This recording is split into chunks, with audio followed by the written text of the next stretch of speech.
नमस्कार, मैं हूं विजय शर्मा। एक गांव के दो दोस्त शहर में जाकर के एक छोटा सा होटल खोल लेते हैं। कमाई अच्छी होने लग जाती है और कुछ समय बाद वे एक छोटे से होटल को विशाल रूप दे देते हैं।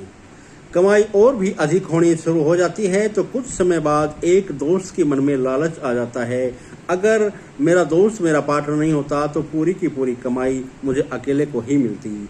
वह अपने दोस्त को जहर दे करके मार देता है और कुछ समय बाद शादी करने के बाद एक पुत्र की प्राप्ति होती है और अच्छा खासा जीवन अपना खुशी खुशी जीवन बिता रहा होता है। लेकिन धीरे धीरे उसका पुत्र बड़ा होता है तो 18 वर्ष की आयु में ही वो एक गंभीर रोग की बीमारी से पीड़ित हो जाता है और अपने होटल की पूरी कमाई उस अपने पुत्र पर की बीमारी पर खर्च शुरू हो जाती है।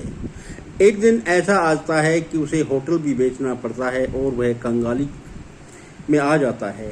4 वर्ष बीत जाते हैं उस गंभीर बीमारी की पीड़ित से अपने पुत्र को, और ऐसा समय आता है कि उसका पुत्र अंतिम यात्रा पर निकल जाता है।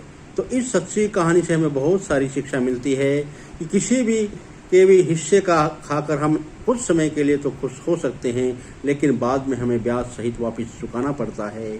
और इससे ये भी सीख मिलती है कि सबको अपना अपने भाग्य का मिलता है, इसलिए कभी भी ये न सोचे कि केवल मेरे भाग्य से ही मेरे घर में कमाई है या मैं ही कमाता हूँ। और ये धन लक्ष्मी केवल आपके आज की मेहनत से नहीं आती। अगर मेहनत करने से धन संपदा होती तो कोई भी मजदूर गरीब नहीं रहता। अगर ताकत से धन महालक्ष्मी आती तो कोई भी पहलवान गरीब नहीं रहता। और यदि बुद्धि से अगर पैसा आता तो कोई भी चतुर चालाक गरीब नहीं रहता।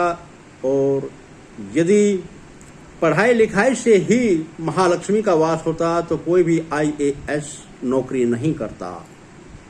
धन महालक्ष्मी का जो वास होता है, संतान, संपत्ति और सत्ता, ये तीनों हमारे इस जन्म के और पिछले जन्मों के पुण्य कर्म के जो होते हैं उनसे हमें फल मिलता है।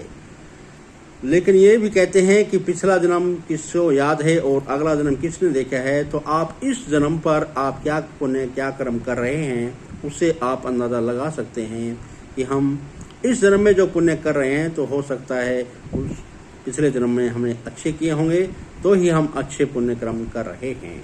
और यदि हम बहुत बुरा कर रहे हैं तो पिछले जन्म में भी हमने बहुत बुरे किए होंगे, जो आगे हमें फिर उसका फल भोगना पड़ता है। तो ये कभी भी ये मन में ये न सोचे कि मेरे कमाने से ही या मेरे काम करने से ही ये धन दौलत मेरे परिवार में जुड़ती है।